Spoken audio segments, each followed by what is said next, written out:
Hello, we're back to grade another issue today. Today we've got Amazing Spider-Man 301, which is obviously the next book after Amazing Spider-Man 300, where McFarlane kind of redoes the image of Spider-Man, but with the old suit coming back.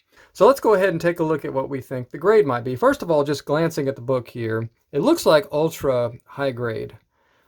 It's hard to really see anything just by first looking at it, right? I'm holding it up to the light. It's very flat. It almost looks pressed, but if you look carefully, you can kind of see a little bit of a, not a crease, but like a little bend right in the middle here. And this corner has a little bend on it right here as well. So it has not been pressed, I don't think, unless it was pressed and then damaged. So I think this has just been very well cared for since it was purchased. I don't remember if I'm the one that bought this book or whether I picked this up.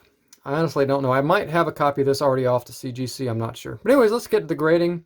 And going forward, if you've been following along, I'm going to try and make these grading videos a little bit shorter. I've been over 10 minutes, and it doesn't take that long to grade a book.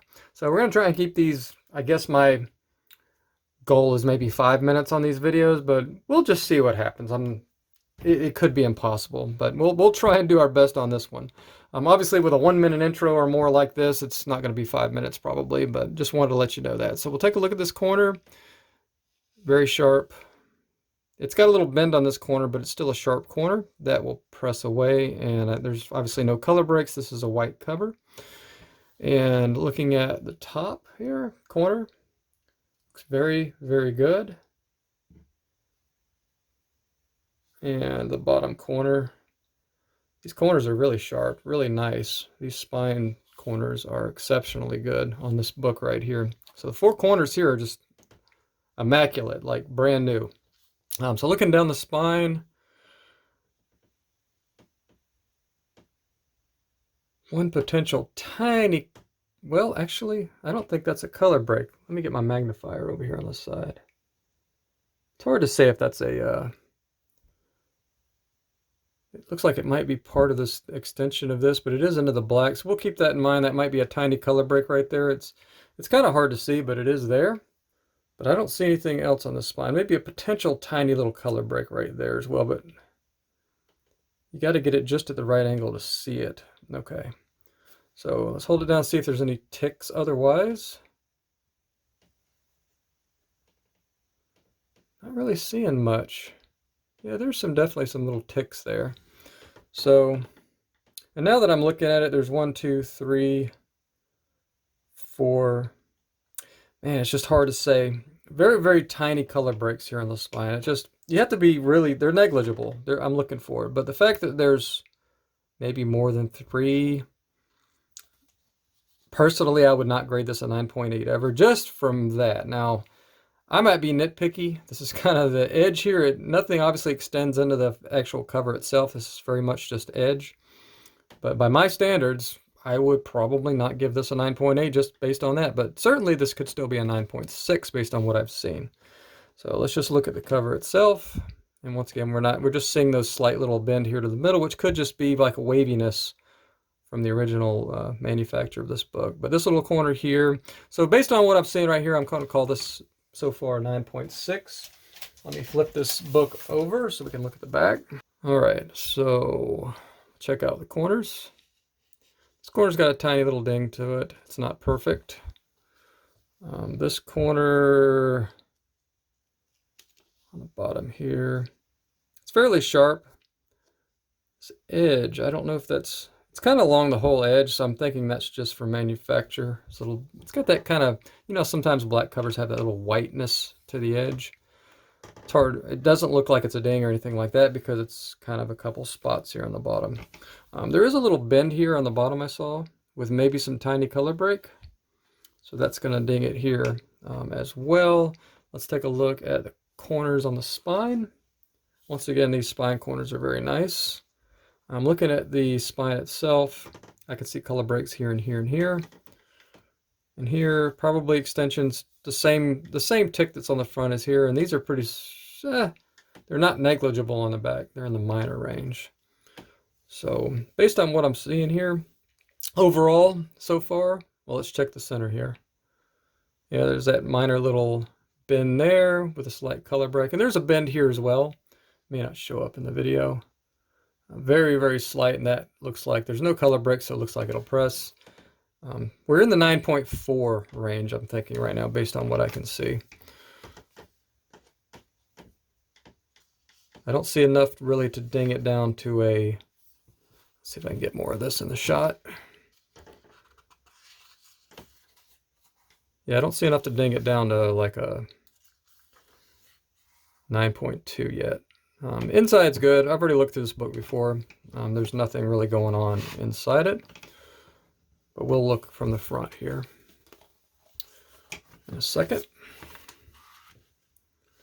All right. Just giving it a quick glance over, make sure I didn't miss anything. These inside pages,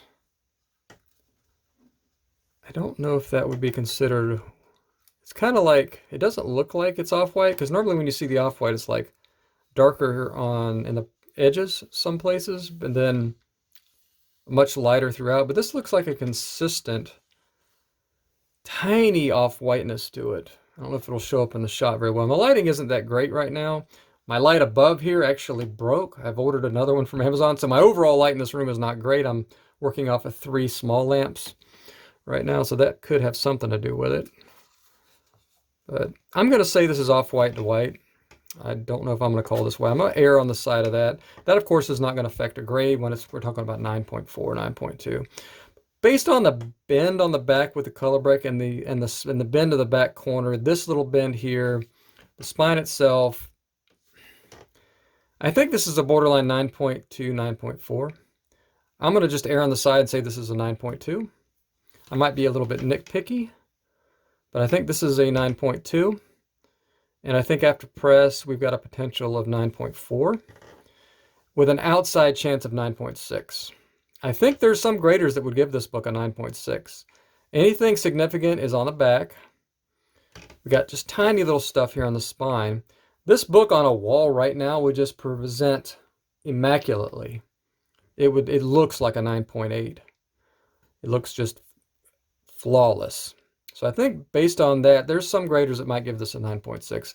Really surprised if it's a 9.6, but happy. And extremely disappointed and surprised if it's a 9.0. 9.2, I'd be like, okay, I'll take it. You know, I guess they didn't like that spine and that little bend color break on the bottom on the back. So we'll be okay with that. But I'm thinking this is definitely, I would say this is like a 70% chance of being a 9.4 here. Probably 20% 9.2, and then the other 10% of the time it'll be 9.6. I think there's always a range. People need to start thinking in ranges when they think about grading books based on the subjective nature of it. And just think, you know, if you set this book off 10 times, 7 times it's going to come back 9.4, 20 times, if I set this off 100 times is what I'm saying. Because you need a pretty big sample to actually realize what we're talking about here. I'm a poker player. I have a poker channel called Automatic Poker, so I'm used to dealing in like big numbers and frequencies and, you know, odds and all that stuff. So when I think about grading comics, that's what I think about when I send it to CGC. I'm like, okay, you know, there's going to be a different grader looking at this. They might have 3 or 4 guys looking at one book. They have to find a consensus. You know, what's the range going to be that it'll come back? Because I could send it back 100 times and I'm going to get 70 times one thing, 20 times another, and then 10 times another, you know. And then you'll have those outliers where it's like one time it comes back 8.5 and one time it comes back 9.8. You know, that's just the nature of subjective. You know, it might be I caught 3 graders on just a day where they were feeling good, you know, and I catch 3 graders on a day or whatever. I don't know how many guys look at these books when they're being graded, but you know, if I happen to catch a handful of people that are getting a consensus on it and they had just a terrible morning among all of them, you know, there you go. They're going to be in a bad mood. And it's not that they're intentionally trying to grade books poorly. It's just, you know how things are, you know.